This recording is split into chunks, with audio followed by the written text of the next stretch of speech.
Hello there and welcome to another edition of The Big G. Today we're talking about health, the pandemic, but more so our children. Now, when the COVID-19 pandemic began sweeping across the continent and across, of course, the planet, there was a lot that the world did not know about its impact on children. Could they get sick? Could they transmit this particular virus? Were schools safe? However, according to experts, we have since learned that children are not the main drivers of this pandemic across the countries. And a quick statistic says that by early April, nationwide lockdowns in 194 countries left 1.6 billion children out of schools, approximately 90% of the world's students. Now, as of June, while many countries begin to ease the lockdowns for non-essential services, over 1 billion children in 144 countries were still not in their classrooms. Well, we're here to, talk to the parents who, of course, have been worried over the time. Should children actually go to schools? Governments are also doing the same. Is it safe for children? And that's why I'm joined by Dr. Maharajani Mutu, who is the Chief of Health with UNICEF, and Dr. Elizabeth Mgamba, yes, who is the World Health Organization Rwanda Emergency Team Leaders. Thank you very much for making time to join us. Thank you. Thank you.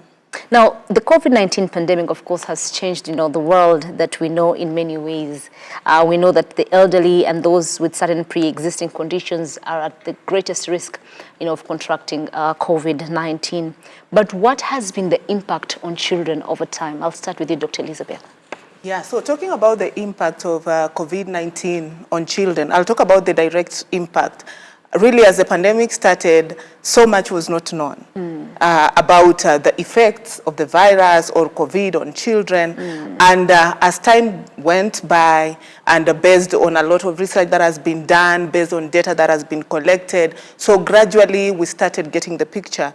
And currently, from the information that is available globally, you realize that the proportion of children who have been affected by COVID-19 is around 8.5%. Yes, and this is children below 18 years of age. Then there have also been a few deaths among children, and mostly also among children who have other conditions as well. Then when we come down to the Rwanda situation, again in Rwanda we have 11.4% of children who have been affected by COVID-19. Then again when we look at the transmission, again we realize that children again are not the main drivers of transmission in this pandemic. So though there's still a lot of research, a lot of work that is still ongoing. So basically we're saying that those who are transmitting this disease are the adults. It's not the children to children transmission. I don't mean totally not. They play a role, but their role is not a major role. The main transmitters are adults, and when we talk about children, again, the risk of transmission increases as the age increases. So you realize that even children 12 years and older could transmit. But again, when you compare that with the transmission among adults, you realize in children it's lower. It's just not to say that it's zero, but it's lower compared to adults. Compared to adults, I'm sure parents are like, okay, Dr. Mutu, I want to bring you in now. As a response to COVID-19, many countries, including Rwanda, closed schools and have not yet reopened them. What is the evidence on the impact of the prolonged, closure of these schools? Yeah, I'm glad that you raised that question. What we see, as you rightly mentioned, in the beginning of the epidemic, as many countries responded to COVID-19 because they were not sure what was the impact on children by closing schools. And as you see, even as of June, a large proportion of schools and many countries, as many as 144, including Rwanda, hadn't opened schools. So what we know from evidence is that the longer a child stays out of school, the more proportion of them do not come back when you reopen. So the permanent, what we call as permanent dropouts, are likely to be high. One, kids can be left out of school permanently after a prolonged gap of out of school. Number two, what we also know from certain economic analysis based on out of school is that 0.6 years of school, out of school, which is roughly about 7 months. If a child is out of school for 7 months, that translates to about a loss of close to $4,500 US. Wow. Lifetime. In a life, okay. Right. So say for example in Rwanda, the annual average income in a household is about $400. Yes. So that is, if you translate that, it translates to about 10 years of earnings loss by missing 7 months of school, which is a huge loss. Number 3, these children, even before the epidemic, many children in countries like Rwanda and across the globe, what we know is 50% of these children at age 10, they're not able to read and understand simple stories when they finish primary schooling, which many children in good schools do easily, right? So these children are already at a drawback even before the COVID-19 epidemic started. Because of COVID-19, they're completely out of school. So that adds on to their learning outcomes, and which will have long-term consequences. This is on the education side. Yeah. Now, what we know is also that a lot of health interventions are being provided in schools. I'll pick a small example from Rwanda. Rwanda, on an annual basis, vaccinates all girls in schools about 12 years of age, and it normally has a coverage of over 90%. They do that for what we call a cervical cancer, and we call this human papilloma virus vaccine. Normally it has a coverage until last year. The coverage was about 90%, and this is one of the best coverages in the world. And Rwanda has been doing that very well. This year, because the schools are closed, the coverage dropped down to less than 80%. And because of this small proportion of 12-year-old adolescent girls who've been missed out of vaccination, later on in their life, a small number of them are susceptible to develop cervical cancer and lose their life. This is just one intervention. Like that, a set of interventions are being provided in schools through the school health program. So kids being out of school lose on education, lose out on health interventions being provided. Certain countries and in some classes here, schools provide nutrition to the kids as well. So they miss out on those essential nutrition. And for some of the children, this is a substantial meal during a day for them. So they miss out on that as well. Similarly, because children are kept outside of school, they are at an increased risk for being exploited, abused both physically as well as sexually. What we also know from Rwanda is that there are sporadic reports after the onset of COVID-19 and the school closure measures in place. Few health centers have started reporting increase in adolescent pregnancies, teenage pregnancies, yes. Which is a bit of a concern. And staying out of school is one factor that is driving them, in addition to many other factors. So one, as Dr. Elizabeth mentioned, COVID-19, the impact of COVID-19 directly on children is not that much as we see in adults. While the indirect impact of COVID-19, the measures that we put in place because of our response to COVID-19 has a much greater impact on children, and which is something of concern. Absolutely. I think there's also an issue of online learning where some children cannot even afford, internet. Then how do we fill this gap back, for those? Are there ways that, say, UNICEF or World Health Organization offer, grants or funds to ensure that every child gets on with the curriculum as everyone else in the world is doing? This is another interesting question. Like, if you look at alternates to face-to-face education, you're looking at online learning. Right? Unfortunately, what globally we estimate, and even within Africa, the penetration of internet in the community is only about 25% or so, and which is even less in Rwanda. Yes.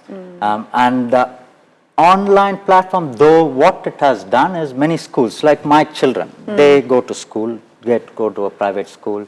They haven't missed a single day of school because really? To this day? They don't go to school physically, but the school Online. provides them online learning.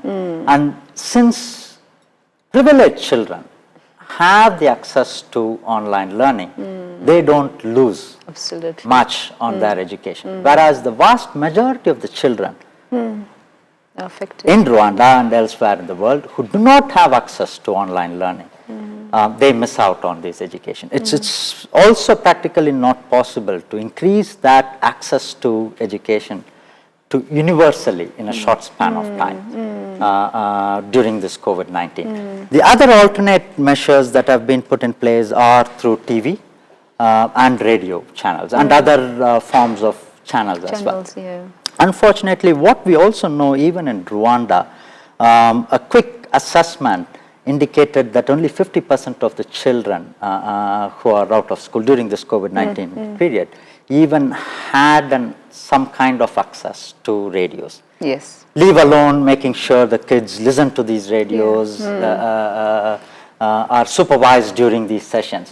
So in reality, these alternate methods are not that effective enough to reach everyone. Of course, there are grants available, there are funding coming in, and UNICEF through some of the funding that comes into the country also supports some of these initiatives, but unfortunately, they're not able to ensure that universal access. So the children who are most vulnerable become more vulnerable during this period. Dr. Muthu, Dr. Elizabeth, in short, what you're trying to say here is that our children should go back to school, isn't it? Well, the earlier they go back to school, the better it is the for better them. for them. Yeah. How safe then are our kids to go back to school? How safe then will they be with the communities out there for actually, I'm looking at boarding schools, for example, how safe is it for me to take back my son or, daughter to a boarding school? Yeah. So I will take that. So I'll start from asking whether you've asked whether it is safe for us, for the kids to open school. I'll take it back. Like when the outbreak started, schools were actually closed as part of the larger public health and social measures. And by that time, everyone thought that it will be for a short time and everything will be back to normal. Nobody expected that up to this time, we will still be in this situation. That's true. But as time went by, again, people realized, wow, this thing is beyond health. There was so much happening with the economy. Dr. Muthu has just talked about the impacts, the negative impacts on children. So much happened, and people had to take those difficult decisions. Different governments had to take different difficult decisions to see how to move forward. And a number of sectors have already reopened, though gradually, like governments have tried to see how safe can we reopen. Like you are reopening, yes, we know there are risks, but when you weigh, you realize really something has to give. It's difficult to stay totally out. So the same discussion again is coming into schools. And again, through those same processes, we've had a number of countries that have decided, even for us, we will open the schools. And at some point, we've had different countries reopening. And based on that, I will also want to give observations, like a few observations that have been made, even from those countries that have tried to reopen schools. Like an observation that has been made also about transmission in schools, you realize that even in those schools that transmissions were observed, transmission was mostly introduced maybe by a staff member, and also staff-to-staff transmission was higher than pupil-to-pupil transmission. Again, this gives us more hope, about reopening. And again, when we talk about whether we should open or not, You know, it's about just having those conversations on how do we open safely. Yes. How do we come up with different measures that will allow us to open, but also still not put the risk of having that direct impact on our children and on the communities. So a number of questions again come into play. What is our setup? Are we able to implement infection and prevention and control measures in schools? What is the situation around the community? You know, it's not just to say, let's open. Yeah. But you have to see what is going on. Are we having an increase in number of cases? Is the number of cases going down? Then those are some of the things that really governments have to consider to be able to decide that, yes, now we can open. But it is important to start those conversations, and it's important to start thinking about it, because then we are able to start monitoring our situation and also come up with those criteria, like how are we going to start to reopen? What is the strategy? How are we going to be creative? How are we going to prepare our schools? What do they need to put in place so that when it comes to that time that we say, now let us reopen, then we can reopen safely. And again, as Dr. Muthu said earlier, the sooner, the better. Because even as we try to reopen safely, we also get to learn and see what is happening. Because also we've seen some countries have tried as well. Yeah, so. In your opinion, Dr. Muthu? Yeah, I think to answer your question in short, yes, it is safe to reopen schools. There are some guidance that are available now to guide countries on how to safely reopen schools. As Dr. Elizabeth said, with certain criteria, with certain measures in place, it is safe to reopen. What are some of these criteria then? For example, you picked up on the boarding schools, right? Before getting into the boarding schools, there are certain set of guidance that WHO, UNICEF and UNESCO jointly released a few days ago. Yes. And that clearly lays out certain key norms. One, based on the epidemiological trend in the country, not only at the national level, but at sub-national level, at district level and sub-district level, based on the epidemiological trends, you could decide to reopen schools.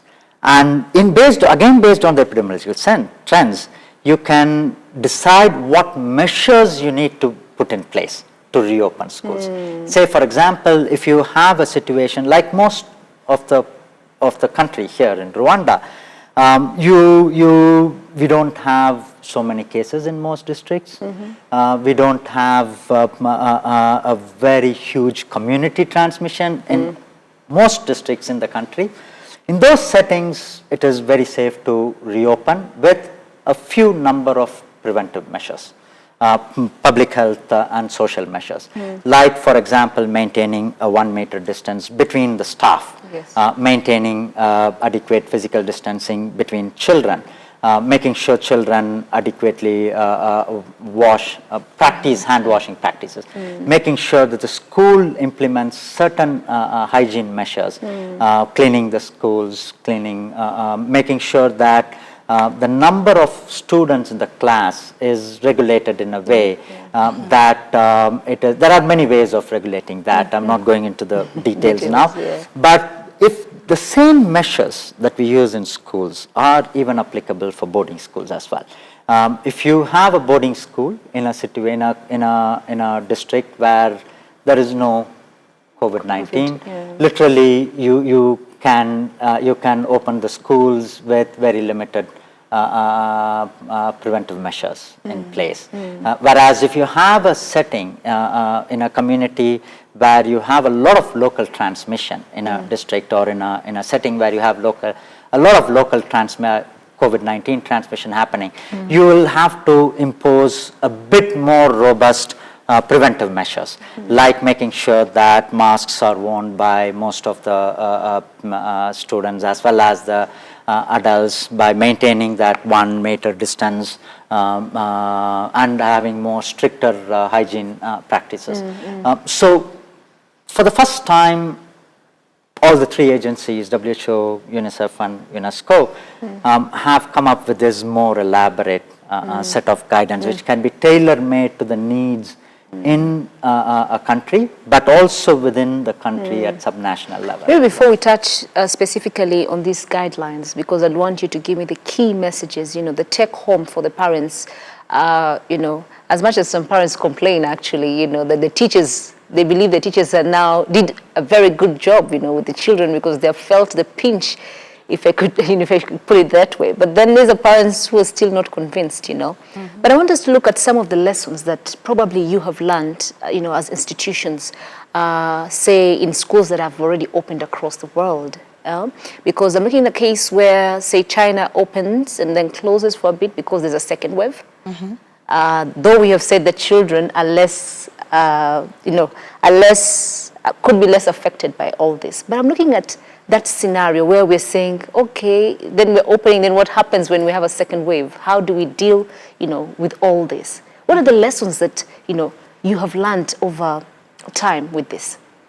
Okay, so about reopening, then you get waves, and what do you do in such a situation? So you realize when the outbreak started, as I said earlier, most of these public health and social measures were put in place so that to slow transmission and for countries to be able to get ready to control the outbreak. Over time, it's now been, I think, 7 months down the line, and capacities have been built.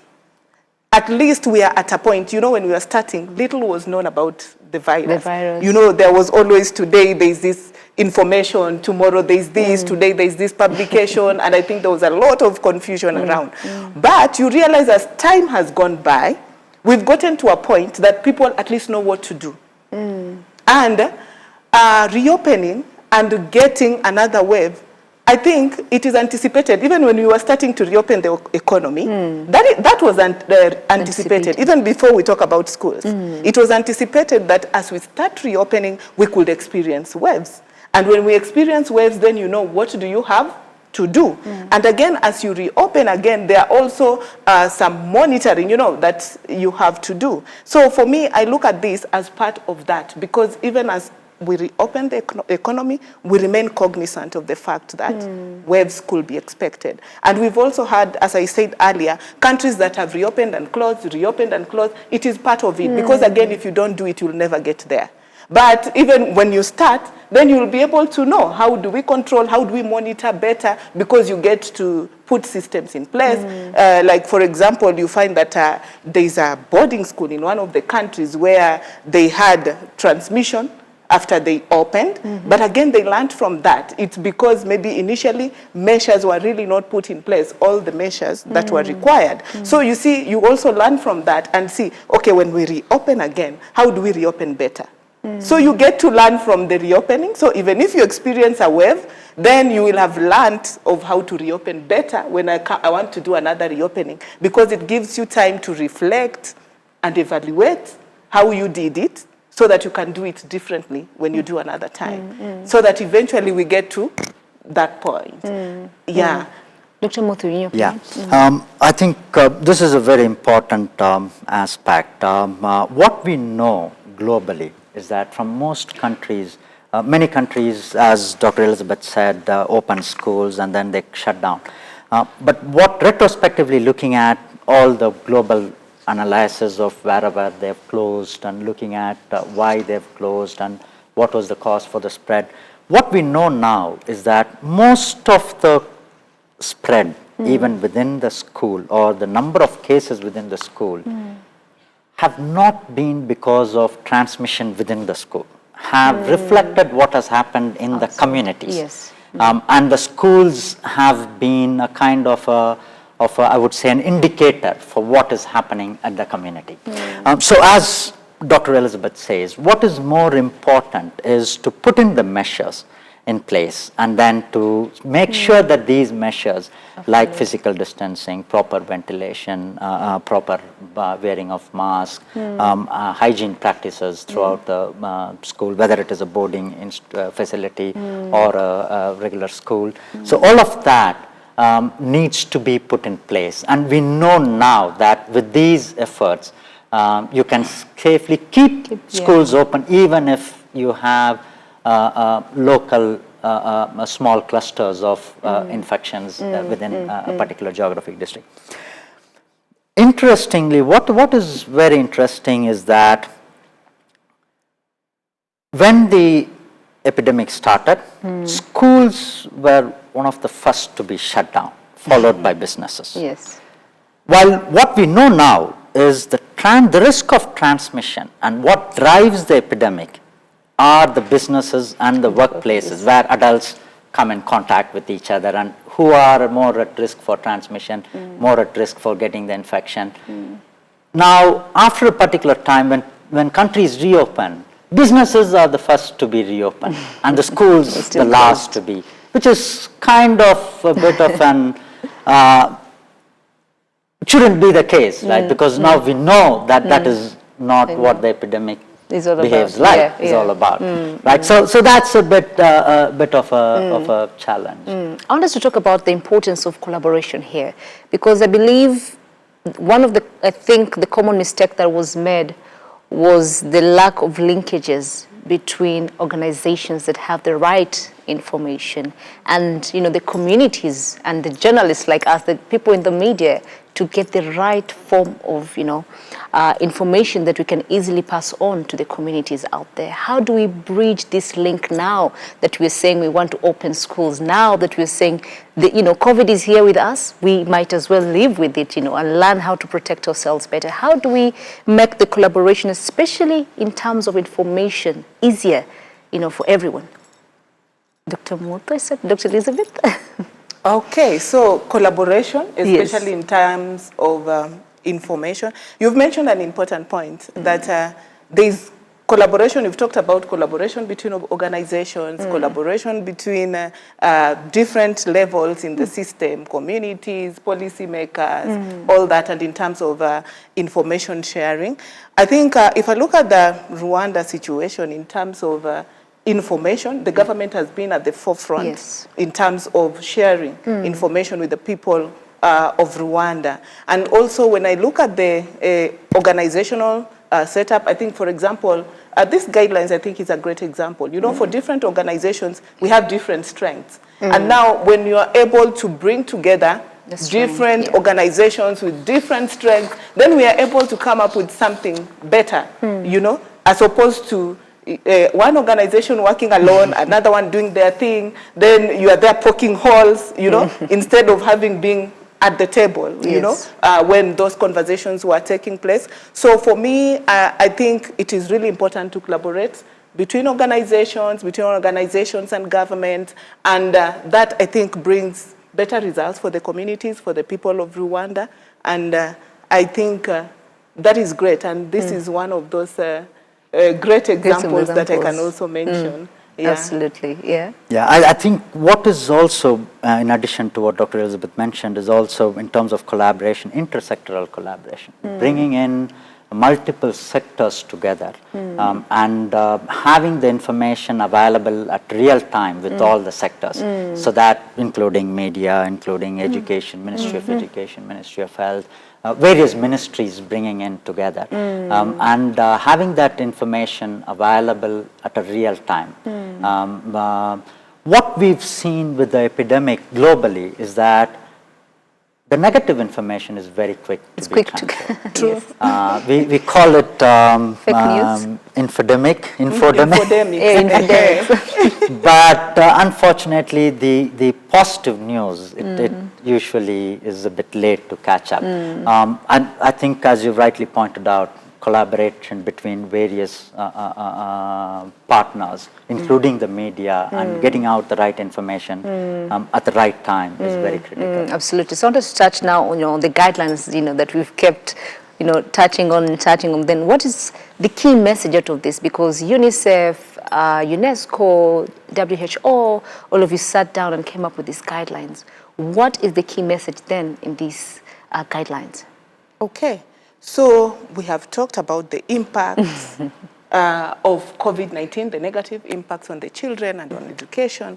So when you look at these guidelines, the key message is how can we open safely and also prevent without having schools being the cause of amplifying the outbreak. So when you look at the guideline all through, it's just looking at how are we going to open safely without creating another like a big wave as a result of schools. And one of the key issues or key points that I like about the guideline, I think Mutu has touched about on it, it's looking at what is the intensity of transmission within a particular place. Yes, yeah. You know, like before, even when people were starting to reopen schools, it was about maybe a country policy. So let's say for Rwanda, maybe waiting until a point when the whole Rwanda is able to open schools. But for this one, at least there is that assessment of a situation based on subnational levels, because we know even at subnational levels, we are at different status, you know, yeah. where in some places we could have clusters of transmission, some places could have sporadic cases, some places could have no cases. So do we then put these administrative units that have no cases to wait until the whole Rwanda has no cases? Or do we explore ways of reopening where we can reopen, and where we cannot reopen, then explore the remote learning? So for me, that is also another key message that is coming out from that guidance. In addition to what Dr. Elizabeth mentioned, I think the guidance also looks as very specific guidance tuned to the epidemiology. Like if you have a place where you don't have any cases, what are the key measures that you need to put in place in a school so that the transmission is low in a school? And in a place where you have a very high caseload, what additional measures you need to put in place? So that is one. The other aspect which is very key in this is, unlike the previous guidance which came about a few months ago, this clearly gives directions on, for example, who should use a mask, because there is a big debate around using mask for children. So this guidance very clearly gives guidance on that, and also customizing that to the epidemic in terms of the epidemic. Giving guidance on ventilation, for example, what kind of ventilation measures need to be there in different settings.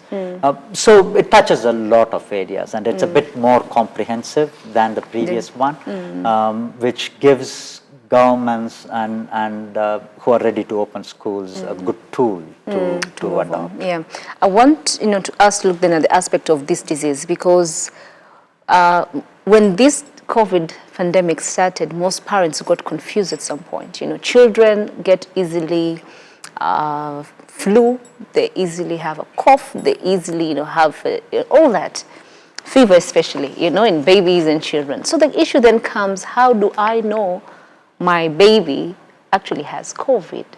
How do we determine this then? Because if schools are going to reopen, then I'm saying this is a common flu, but I do not have to wait for my baby to stop breathing to actually say this was COVID. How do we deal with this? How do we know the telltale signs that this is the real COVID that we're talking about? Yeah, I agree with you. Actually, that has been a tough conversation and tough discussion. When you look at COVID-19, even where people presented with symptoms, actually the symptoms are just similar to any other disease. And even when we were starting the surveillance system, it was so tough. Like, who do you say that now this is a case? But again, as we went on with the response, you realize that another aspect you can look at is collecting exposure information, because sometimes from the symptoms only, you cannot know that this is COVID or not. It is confusing. And I must say, this is a time when it is so tough to even have a flu. You don't even want to go out. Everybody will be thinking you have COVID. People will be running away from you. So I think it has been tough all along. And part of the guidance, when you look at that guidelines, and is if somebody has any symptom, then even if you have a normal flu, they are not supposed to come to school. Those are some of the issues that we are looking at, so that at least you are safe. It could not be COVID-19, but at least as you're observed at home, if it was a normal flu, then you will be well very fast. And even as you do the investigations to know what to do next, then the other children are safe. So that is a key. One of the key, yes. Yeah, and I think that is something which is very key. So if anybody, either a staff or a child, has some symptoms, which could be flu-like, then they stay at home and immediately reach out to a health provider, the closest health provider. And then based on the protocols used by the health provider, they would investigate the case. And if the person has COVID-19, then the next step starts, right? So as the guideline also touches upon those. So it is important for parents not to ignore these small signs, and let their children go on to school. Yeah. Let's go back to this guidance now. How is it relevant then to Rwanda, and what are the implications, if there is any, should Rwanda decide to open the schools? Because we know the government had mentioned at least September. Most probably will now be October, November. No one knows, but should Rwanda decide to open the schools, then what are the implications? I'll start with you, Dr. Math. Yeah, I think if you ask me in a single sentence, yes, the guidance is relevant to the Rwandan context. The guidance was developed keeping in mind the needs of various countries, including that of Rwanda, countries like that of Rwanda. Now, given the health system in Rwanda, knowing the health system in Rwanda, given the current epidemic in Rwanda, the COVID-19 epidemic in Rwanda, which is unlike some other countries in Africa or other countries, the rest of the world, which is the country has managed well those. Given the capacity of the Ministry of Education, it would be easier for the country to adapt these guidelines to the Rwandan context, with some minor tweaks which are needed for the Rwandan context, but they are very relevant to Rwanda. And especially it can be used at a subnational level, at every district level, and especially by having a close collaboration between schools and the health system at a subnational level. They should be able to open the schools safely.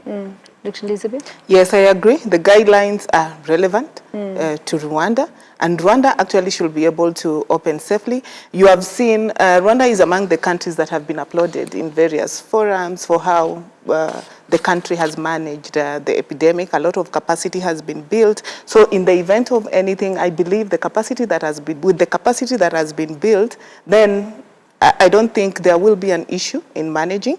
And again, as Dr. Motu has said, so all the country will need is to see how to adapt the guidelines to the country setup with regards to preparing the schools for reopening, with regards to setting up the different infection prevention and control measures, and also monitoring systems so that we are able to tell that now with this situation, we need to close. Because when you look at the guidelines, actually, the guideline has taken into consideration the fact that you could open and at some point you need to close and at some point you need to reopen. So it gives all that, like, when do you open?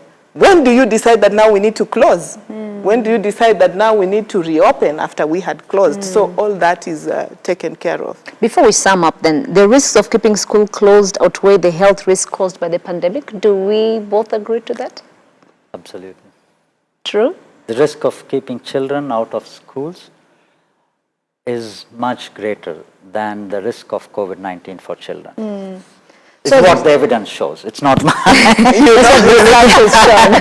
Maybe looking at the data which is available. Absolutely. Maybe as your closing remarks then, what would be your closing remarks to this? We have the governments all over who are still not decided. We have parents who say, I'll rather wait for 2022. We have children themselves who say, no, I can't go back to school. I'm comfortable, studying from home. Your closing remarks. Two key points from my side. One, children in Rwanda. There are a lot of children in Rwanda. A majority of children in Rwanda do not have access to schools. Keeping them out of school will put them, they are already at a vulnerable stage, will put them more vulnerable compared to the rest of the world. And the earlier we open the schools, the less vulnerable we make these children. Number two, the second key thing, Rwanda has been a pioneer among African countries and also in the globe in showing the rest of the world how to do things in many fields, including health and education. I believe Rwanda will be able to demonstrate to the rest of the world how to open schools safely. Your closing remarks, Dr. Lisa. I agree with Dr. Muthu, and I just want to say to the parents and people who are thinking and worried, I think I just want to take you back in time, by the time when governments decided or country decided, you know what, we are reopening the economies. It was the same feeling, I think, among most people, you know. People are thinking, oh, it's not safe. It is true, but again, when weighing the benefits versus the risks, you know, not that this has no risk, but when you weigh, look at the benefits and the risks, then you realize that something had to give. And we did it once when we are reopening economies, including reopening international travel. And in as much as we have that feeling it is normal, I still feel the benefits of reopening outweighs the risk. The risk is still there, but when you do risk-benefit analysis, you realize that really we have to, it's good. I mean, it's good to reopen. It's time to reopen. Well, thank you very much, Dr. Elizabeth. To add, as Muthu said, yes, I know Rwanda can do perfectly well in managing. It has really demonstrated a lot of leadership and capabilities in the management of this particular response. I think this is an area that Rwanda will also do very well. Absolutely. Well, thank you very much for making time with us, to be with us, Dr. Elizabeth, Dr. Muthu. Thank you very much, to be with us. But of course, I just want to remind our viewers, just quick, simple statistics that maybe will encourage, you or, the custodians out there. Globally, children under the age of 18 years represent only about 8.5% of reported cases, with relatively few deaths compared to other age groups, and this is, of course, related to COVID-19. In Rwanda, only 11.4% of the total confirmed COVID-19 cases are those under 20 years of age. Now, infection in children, it generally causes mild diseases and serious illnesses due to COVID-19 and is only seen infrequently. Also, young children seem to have lower susceptibility to infection compared to adults, and generally increasing with age, and of course, children likely than adults to be the main transmitters of this infection. Well, parents, to our custodians, to everyone that's watching us, the ball is over to you. As Dr. Muthu has explained, Dr. Elizabeth has explained, it's time to reopen the schools, but we leave that for you. Thank you very much for joining us. My name is Fiona Mbabazi, and as usual, keep enjoying RwandaTV.